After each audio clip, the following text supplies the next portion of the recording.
order to operate on strings, Python has provided so many functions.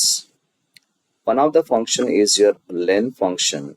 Len function is basically required whenever you want to find out how many characters are present in a string, or you want to calculate the length of a string. So the syntax is you apply len, and in arguments you supply the string whose length need to be calculated. Now this len function is going to return always an integer which is going to represent the total number of characters present in the string. Say for example, here we took a string, my string, having this set of characters. So when I'm calculating len of my string, so it is going to calculate each of the characters, including this comma, space, and this special character. Everything is treated as one single character. So altogether here we have 13 characters. Now sometime we need to compare between two strings, and while comparing two strings, so we can take the help of the relational operators, or we say the comparison operators like less than, equal to, greater than, and greater than equal to, as well as equal to, and not equal to. Now whenever the comparison between two strings are being done, so they are mostly checked the alphabetical order. So let's understand with a piece of code here. Let's say we have supplied one input in your S1, and S2 is also going to read one more string. So we are just writing in if elif else, where I'm checking if S1 is equal to S2. If both the strings are equal, I should get a message like both strings are equal. Elif S1 less than S2, which means the first character of S1, is it coming before the alphabetical order when compared with the first character of the second string? Then I can say first string is less than second string. Otherwise, the first string is greater than second string. So let's understand this with the respective outputs. Say for the first time we have given an output like we have supplied a string code in the S1 and code in the S2. Because we found both the strings are same, hence we are going to get the outcome as both are equal. Now let's say we have given the first string as code and second string as quest. Now this is your S1 and this is your S2.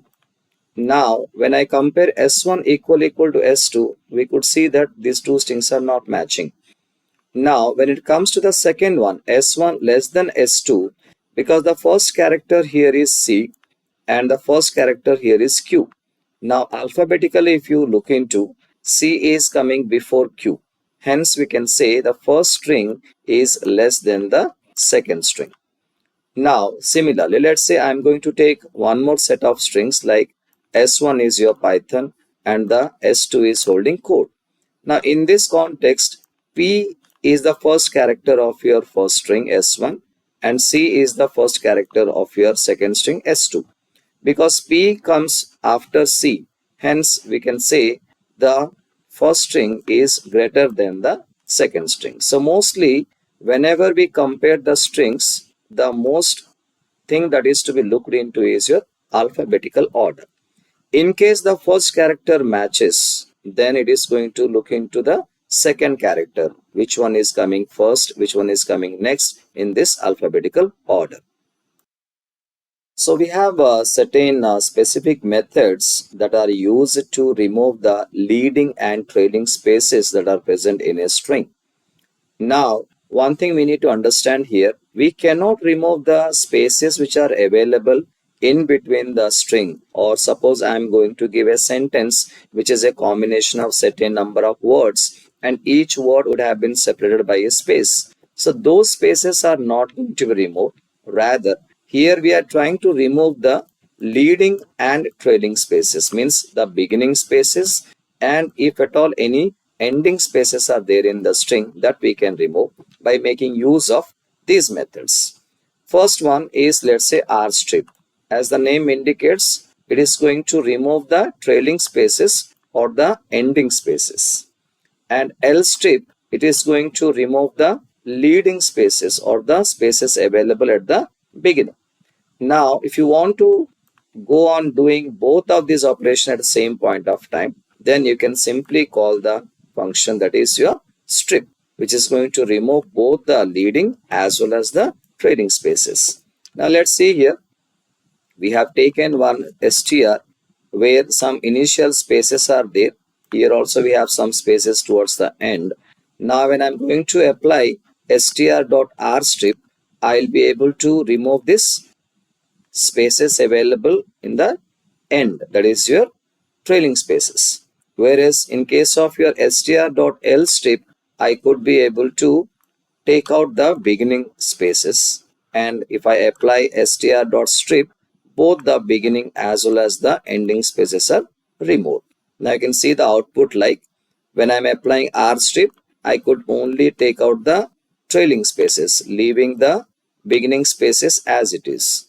Whereas when I'm going for this L strip, where the beginning spaces are removed and the trailing spaces are still existing. Whereas in case of your simple strip, which is doing the both, I mean the beginning spaces as well as the trailing spaces, both are removed. So the find method basically required whenever you want to search for a given substring in the string. Now, whenever we apply or use this find method, it is going to produce or give the index of the first occurrence, because the substring that I'm searching may be present multiple times in the given string, but we are going to get the index of the first occurrence of that particular substring. In case the substring that I'm finding is not available, then we are going to get -1 as the result. Now this find method comes in two formats. Now some string on which we are applying the find, and we are supplying the substring which need to be searched here. So this substring need to be searched within this str. So it will search the entire string, and whenever there is a match found, it is going to return what is the index of that. Now the same find method can also comes along with two more arguments, where I can specify in a given string. Suppose this is a given string, I want to set some boundaries, beginning and end index. So between these boundaries, a particular substring need to be searched. Whereas here what happened, it is searching from the beginning till the end. Entire string is being searched for the substring. Whereas here you are setting some boundaries. Let's see an example. Assume we have taken a string S which is holding learning Python is very easy. Now I'm applying s.find Python. So it is going to search, because find substring means it is going to search for the entire string right from the beginning till the end.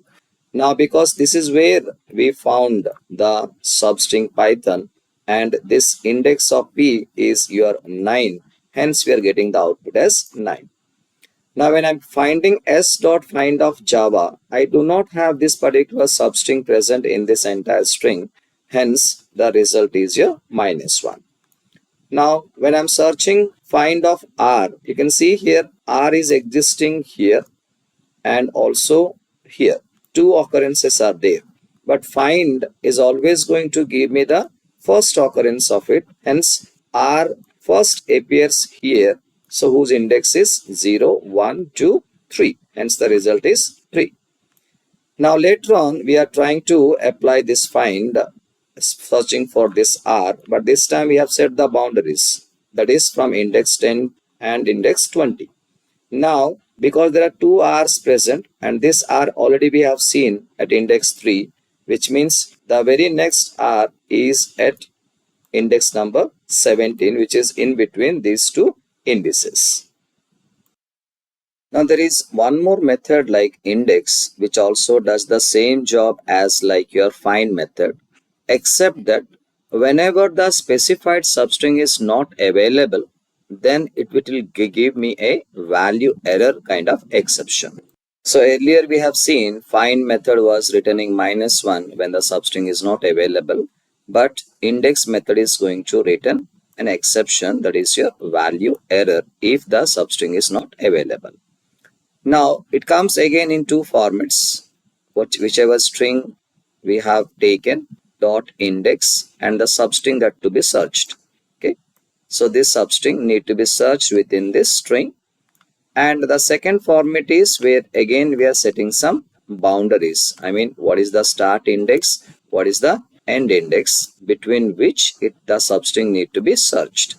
So these two are optional. If you do not specify anything, you can also go on using the first category of index method. Now, for example, here we took one string, say hello world, folded. I mean, my string is holding this string. And now when I'm just applying this index of world, so I'm just going to get where does it begin. So that is nothing but index 7. If we specify something which is not present here, then we will be getting this value error as exception.